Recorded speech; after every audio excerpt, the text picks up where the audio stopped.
Oh, pengen tahu gitu ya, kecil-kecil kan tuh ya. Itu saya masih dibilang masih anak-anak waktu itu. Lampu pada mati, pemirsa. Jadi ketika saya melihat ke belakang, itu di area dapur itu terdengar suara. Suara apa? Suara kayak perkakas dipukul-pukul.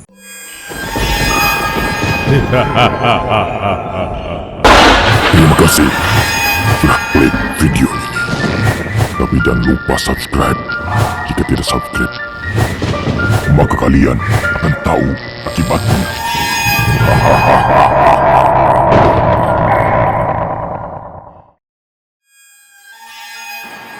Malam ini, tim Lorong Misteri akan memberikan 1001 kisah misteri.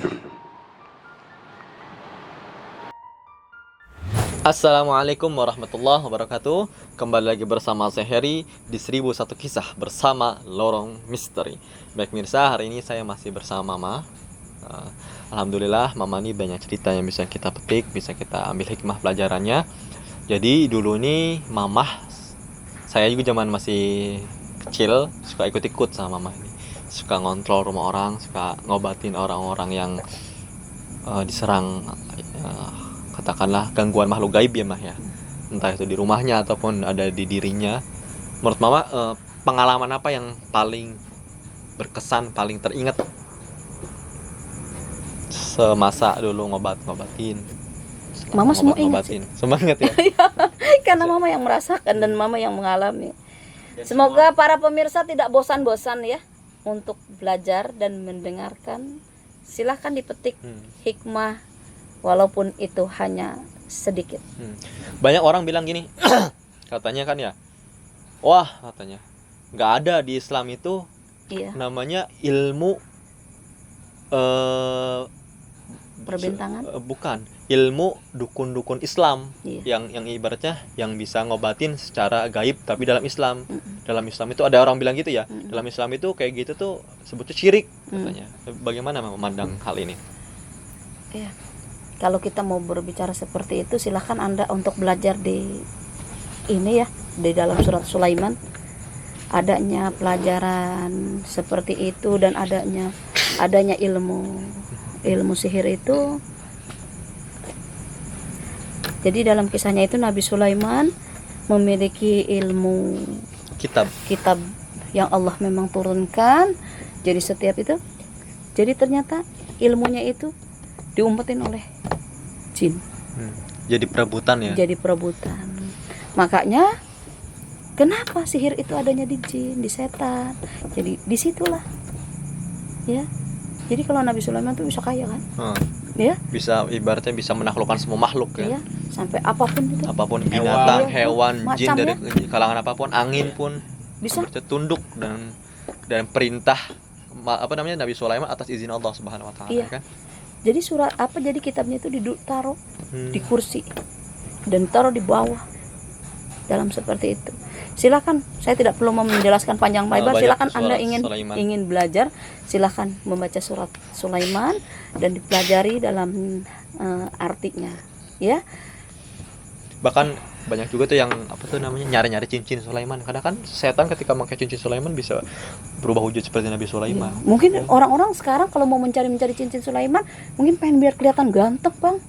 Nah iya, Nabi Sulaiman kan tajir melintir. Tajir melintir.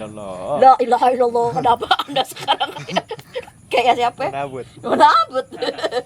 Berarti dari zamannya nabi-nabi itu santet, sihir-sihir seperti itu udah ada ya? Udah ada. Nabi Sulaiman, Nabi Musa alaihissalam. Iya benar. Itu dukun-dukunnya itu ada. Zamannya Firaun ada. Jadi kalau maaf nih Bang, banyak sekali orang yang berkata dan bahkan orang menjuluki mamah macam lah ya.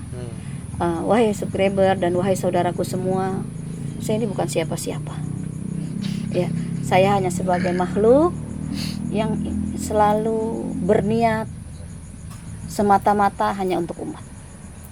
Saya belajar yang terlihat maupun yang tak terlihat itu semata-mata hanya untuk umat.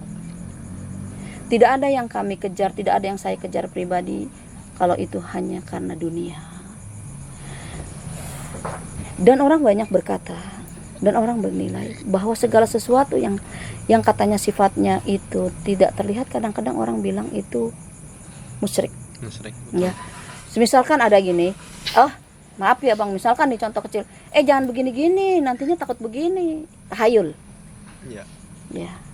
Ya, saya berkata, kalau Anda berkata atau Anda menilai bahwa semua itu ada tahayul, Anda harus belajar kembali tentang keimanan.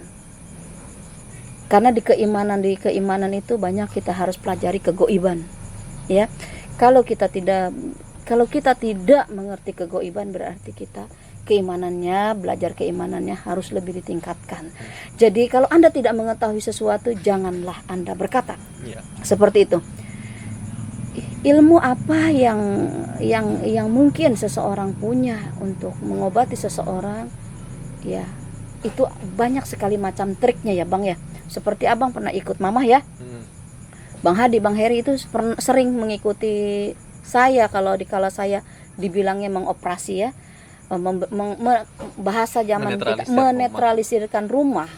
Seperti itu ya bang, yang ada gangguan goibnya, jin, pelet apa, semacam apapun juga itu. Saya sering kali menemukan yang macam-macam orang, tolong bersihkan kami atau bersihkan rumah saya. Emang apa yang kamu rasakan pada saat berada dalam rumah? Katanya, saya kalau dalam rumah itu panas. Saya ini di rumah ini kadang-kadang tiba-tiba bau. Tapi dicari baunya nggak ada. Panas, dikasih kipas angin panas. Nah, di situ bang, wahai subscriber, Anda harus ketahui dan mungkin harus Anda pelajari.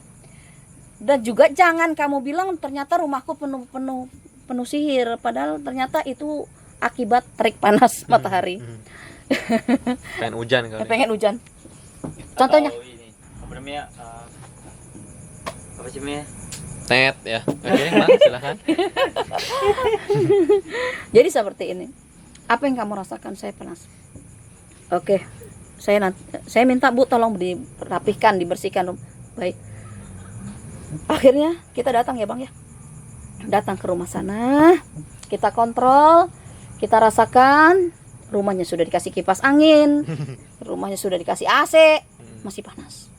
Ternyata itu panas bukan sembarang panas. Ada aura gaib yang ada aura gaib yang menyelimuti, yang akhirnya pada saat kita bekerja ya. Kita kerap kali kalau sedang bekerja itu membuat lingkaran ya bang. Iya benar. Dan dengkul, terutama mama, lutut mama harus ada yang menyentuh. Jangan sampai tidak tersentuh. Mama selalu bilang kalau mama lagi bekerja, kamu lututnya harus sentuh kaki lutut mama, harus tempelin, jangan sampai nggak ditempelin. Takut terjadi sesuatu yang seperti dulu gitu ya. Jadi minta nempel jadi lutut dengan lutut agar saya terjadi sesuatu saya segera sadar. Pada saat itu kita sedang bekerja ya bang, amalan yang sedang kita baca, kita berzikir semua. Ya, kita kosongkan semua pikiran kita yang dari keduniaan. Kita berzikir agar kita dapat merasakan apa yang keluar pada saat itu. Ceritanya Bang Heri sedikit resah ya pada saat malam itu ya. Saya melihat sekeliling, orang kok pada serius nih. Orang pada serius. Saya kayak memperhatikan ketika serius ini ada apa sih gitu sebenarnya. Oh pengen tahu gitu ya, kecil-kecil tuh ya. Itu saya masih dibilang masih anak-anak waktu itu. Lampu pada mati, pemirsa. Jadi ketika saya melihat ke belakang, itu di area dapur itu terdengar suara. Suara apa? Suara kayak perkakas dipukul-pukul. Padahal semua pemilik rumah semua berkumpul di area ruang tengah. Pada saat itu saya, Mama, Bang Hadi mungkin nggak ikut itu. Dan praktisi-praktisi lainnya. Lagi di pondok. Lagi ngoperasi rumah itu pokoknya. Banyak sekali kejanggalan. Dan saya itu menyaksikan dengan mata kepala saya sendiri, Bang Hadi. Saya kan orangnya kan nggak mudah percaya dengan hal kayak gitu kan. Tapi saya waktu itu menyadari, siapa ini kalau bukan gangguan makhluk astral gitu. Kalau tikus nggak mungkin. Karena seperti orang masak ya. Iya, sering gitu. Kayak mau bikin nasi goreng. Terus kayak mukul-mukul tong gitu lah. Teng kayak nasi goreng udah dituangin ke piring ya. Terus teng gitu ya. Terus apa lagi? Pokoknya banyak lah, makanya mungkin Seperti nyalain kompor, seperti nyalain korek gitu ya bang. iya dari kamar juga kayak orang jalan gitu. Ada kelebatan berjalan masuk ke sana ke sana sini. Banyak sekali. Kayak Pada saat kita masuk sana, lampu nyala, rasanya wah gelap sekali. Ya bang ya. Kipas angin sudah besar, AC sudah itu kok panas sekali. Oke, matikan semua itu. Pada saat kita bekerja ya bang, selesai kita bekerja, bang, kerasa wangi nggak sih? ada aroma melati ya biasa ya, nggak tahu saya juga, mungkin makhluk gaib senang kali ya minyak melati ya, Tiga. aroma bunga melati. Bang Hadi bisa ngerasain nggak sih ada lagi wangi-wangi di sini? Ya. Enggak Enggak ada minyak wangi. Iya ada loh tadi. Sumpah. Pas sudah begitu, kita setelah selesai berzikir, Bang Heri ternyata nyempot-nyempot ya Bang Her. Pada saat itu masih kecil ya, wajar Kecil, takut ya. saya takut. Pas sudah gitu selesai, setelah selesai minta tolong dinyalakan lampunya oleh tuan rumah, cetrek. Nah disitulah kita merasakan perbedaan antara sebelum dikerjakan dan sudah dikerjakan. Iya Bang ya. Tiba-tiba langsung terang benderang. Terang. Kipas angin juga dingin, rasanya sejuk, ya bang ya? Udah tenang, lebih ini, Iya, lebih tenang dari sebelumnya lah. iya. Terus Bang Heri ini masih penasaran, ngintip-ngintip ke kamar dapur ya bang? Nggak ada orang. Oh, nggak ada orang, nggak ada penggorengan ya bang? Iya. Terus Bang Heri ngomong, Mama, di depan punya tuan rumahnya, Ma tadi situ penggorengannya bunyi, Ma situ ada yang masak tuh Ma, di kamar ada yang jalan. Lewat jalan. Seperti itu. Akhirnya tuan rumahnya takut juga lagi. Coba ibu, tolong ibu. Ibu tolong ibu. Ayo lihat coba di kamar saya ada apa, diperiksa. Sudah tidak ada. Nggak ada apa. Iya seperti itu. Dan kita itu kalau bekerja itu pasti kita menarik sesuatu yang untuk dimasukkan ke dalam media yang kita satu masukkan tempat agar sesuatu yang kita kerjakan atau yang kita tarik masuk ke dalam satu media itu tidak bisa untuk keluar kembali. Iya. Kemudian dibuanglah itu ke sungai. Iya, ke sungai. Jadi hati-hati teman-teman kalau ngelihat di sungai ada yang bentuk-bentuk aneh itu jangan dibuka. Iya. Ya, atau di laut hati-hati kan. Kadang suka kan di laut. Iya. Sut. Misalnya botol gitu ya. Iya. Pas dibuka berharapnya harta karun, katanya jin keluar. Izin keluar, Iya. Gus, Anda minta apa? Satu permintaan. Bener emang ternyata jin. Tapi kalau jin gitu kan cuma dari dunia hayalan yang dikasih permintaan. Ternyata kalau yang jin aslinya minta tumbal. Yang ada dia minta, bukan dia kita suruh minta. Iya, Gitu, memang pemirsa. benar. Hati-hati. Jadi seperti itu. Banyak di film Aladin ya. Iya, yang di film cuma Aladin aja. permintaannya. Itu Sama yang di ikan ya. Iya, Mbak Dika. 7. seperti itu. Jadi Kemudian selanjutnya banyak sekali sih emang pengalaman semacam itu sih. makanya kalau rumah itu harus sering-sering banyak-banyak dibacakan Al-Qur'an, Bang. Al-Quran, benar. Ya, kalau rumah tidak dibacakan Al-Qur'an, maka rumahmu itu bagaikan kuburan. Kuburan. Seperti itu. Nah, Ya, dalam hadis Al-Qur'an ya, Bang. iya, Bahadi lebih paham. Iya. Mana Bahadi? Betul sekali itu. Ya, silakan lanjut. Iya betul kan?